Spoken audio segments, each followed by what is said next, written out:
Now, ANC Deputy President hopeful Paul Mashatile has warned that policies adopted by the ANC would affect the lives of most South Africans and needs to be questioned than the personalities gunning for the party's top positions. It all comes amidst preparations for the party's elective conference in December. For more on this, we're joined by Solly Moeng, a political commentator. Very good evening to you. Thank you for your time.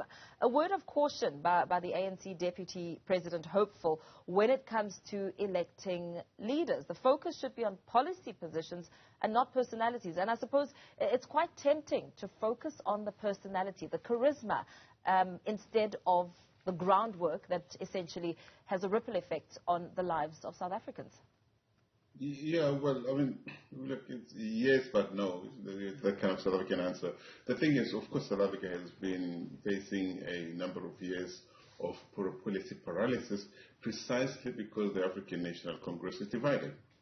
You have the people who are aligned around President Ramaphosa. You have the other people on the extreme left around Zuma, usually referred to as the RETs. So they have to be clear on whether they're going to focus on policies or not before they ask other people to focus on policies or not.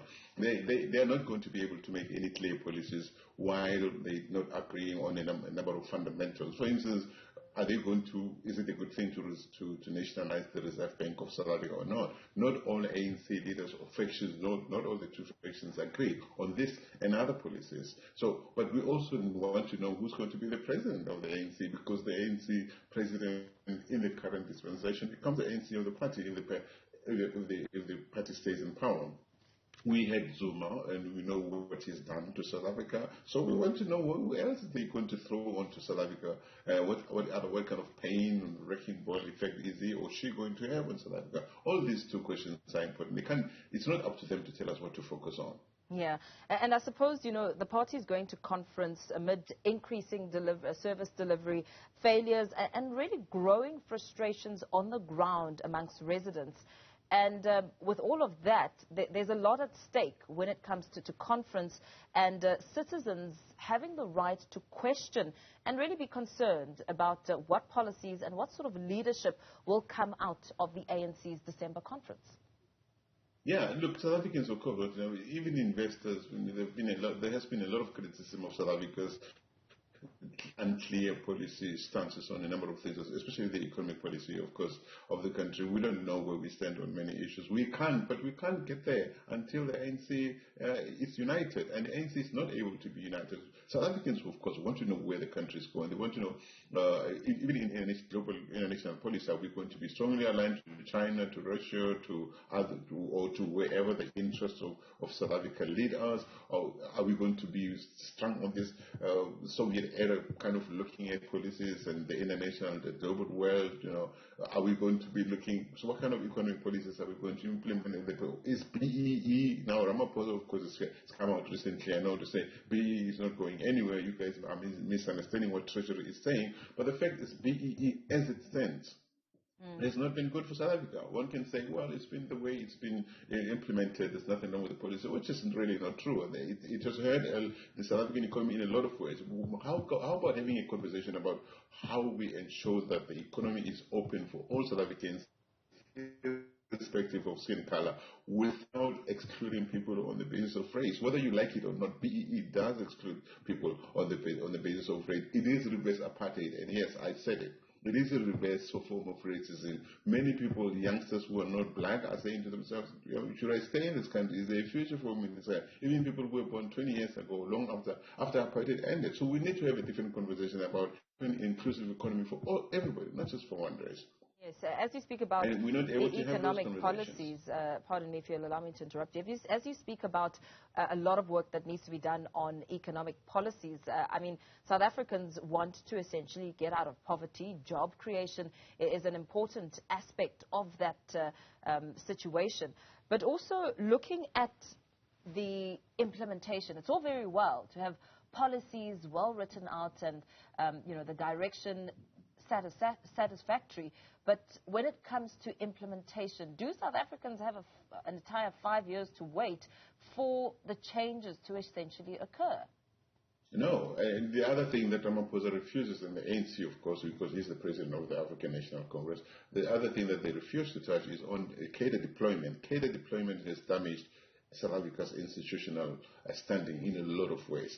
They don't want to let it go. They keep appointing wrong people. I don't know, look at the gentleman who was recently appointed for Joburg Roads, the one who went around lying about his PhD and honorary degrees and that sort of thing. How do you end up with something like that? And then I heard the chairman of Joburg Roads coming to defend this man. I mean, surely this man lied. Is he some politically important person that needs to be into that position? There are awesome South Africans who don't have to be black or white or Indian or colored, who are just South African, who have the pedigree, the qualifications, and the professional experience to do amazing work for South Africa, but they are being excluded because they're not politically correct. So cadre deployment is a problem for South Africa, and the ANC must face up to that. So when it comes to properly vetting candidates and ensuring that preferred candidates do really have the sort of qualities that need to be embodied to essentially make changes in the country, what is the criteria that needs to be upheld here, and what has gone wrong? Look, the ANC, first of all, you have to be ANC correct. First of all, if you're not ANC correct, it's so far they've proven that if you are not, you can have all the qualifications, all the experience you want. If you're not ANC correct, you're not getting to the job. South Africa cannot wait anymore. South Africa cannot afford to be a head president of the African National Congress internal politics forever, because the country is hurting. They need to look at what. They shouldn't create positions around individuals. I think that's a mistake that we make a lot of times. We need to say, this is Solly's job, and we have to make sure whatever happens, Solly has to get into the job. We need to say, this is the kind of person we're looking for. These are the requirements for this job.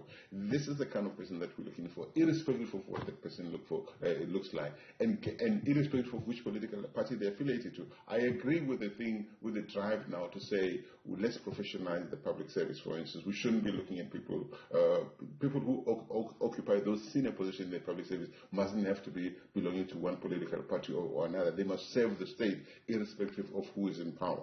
What kind of qualifications and experience are we looking for? And of course, you can still work in the need for there to be transformation, for there to be representativity in the country, but it doesn't have to be done the way it's been done up to now, because it's failed. We can't keep doing things the same way over and over again and expect different outcomes.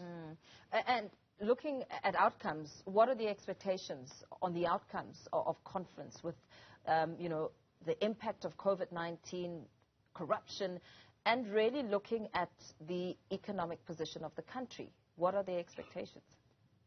Look, South Africans want to have a sense that the country is good. Some things are going to be done to ensure the country is able to stand up again and breathe, to attract investors. There are investors who are looking at the long term, not just short term, coming in to get whatever money they want. People want to put in long term money into South Africa.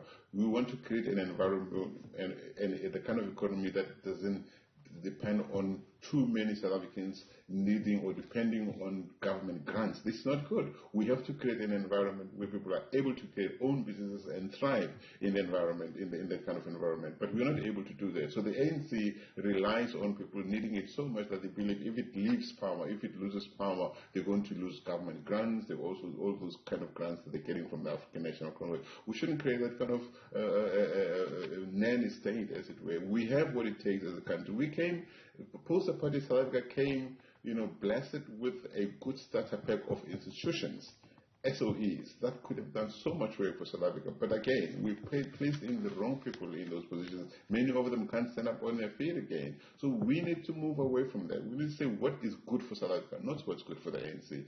So far, it's like we know now that what's good for the ANC is no longer good for South Africa, and what's good for South Africa is no longer good for the ANC. Something has to give. We can't keep on going this way. As we count down the days, really, to conference, we know that the independent panel on Palapala, which was set to deliver that crucial report, that has been extended. Opposition parties are really set on ensuring that the matter is dealt with this year. But, of course, that extension is one that has been looked at very closely. what do you imagine to be the scale of damage when it comes to the image of not only President Cyril Ramaphosa, but the ANC over Palapala and the position that the party is taking? Yeah, look, Ramaphosa has dissipated into thin air, unfortunately. But this is the president who came, everybody thought he was, some people even described him as the last hope for South Africa. But look at where he's at now. He's enveloped with this, and he's refused to give responses to what actually happened there. He is the victim of the robbery that happened, but he keeps blaming other people for apparently not laying, opening political criminal cases on that. So Ramaphosa is struggling to come out of this Palapala thing. It hurts him, it hurts the ANC, it hurts South Africa. And now we have this determination on whether South Africa is safe for money laundering or not. If you have the president facing money laundering accusations, it's hurting South Africa.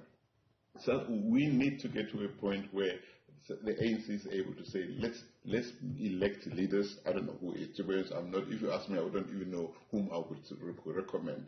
Now we're looking for basically comparing states, load shedding level 6 and 7, with the list of the devils, but even the list is so dirty. So Ramaphosa has got a lot of, he lost a lot of aura. The halo that he came with in political office is gone. People don't trust him anymore. But who else, if not Ramaphosa, is to drive South Africa towards the next elections? Because we need to be able to still, whatever happens in the ANC's conference later that next month, we need to be able to know that South Africa can still move towards the 2024 elections in relative safety or with relative stability. We don't know what's going to come out of there. We don't know what the RET people, there are people who are determined to get rid of Ramaphosa. If they do, we have no idea what's going to happen to South Africa. So everything really relies on what comes out. Policy-wise, leadership-wise, what kind of personalities. There's so much anger, there's so much emotion. People don't think anymore. They just want to be in that position so they can continue stealing from South Africans.